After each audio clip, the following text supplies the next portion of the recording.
Now, I want people to understand why I'm wearing this yarmulke. And I asked you, I said, is this appropriate? And you said, Absolutely. explain why.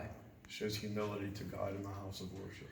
You see, folks, finally, it took a while, but I did something right. And we've known each other a long time, and I love your family and your father's amazing story of surviving a concentration camp and coming to this country, created an amazing business that was just a few miles from here on Ohio River Boulevard.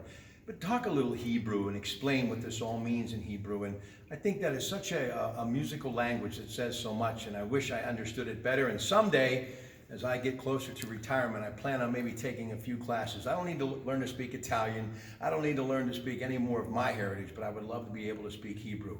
Talk about Hebrew and the significance of it to you and your brothers and your parents, and maybe share some thoughts and sentiments as we get ready for Hanukkah in Hebrew. The Hebrew is the language of prayer that has been carried from generation to generation, as we say, Lador Vador. And what we say to each other during that time is Chag Sameach, meaning happy holidays. So you can say that generically to anybody. So Chag Sameach, my friend. Thank you very much.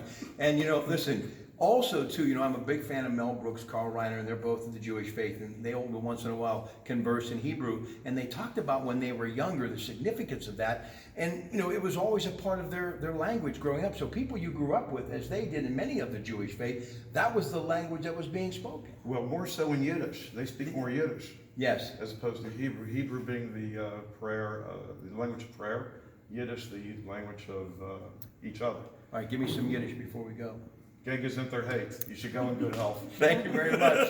All right, we're going to head in the other room now. Please stay with us. Counting down to Hanukkah with your Pratte Pack tonight here at the Beth Samuel Jewish Center.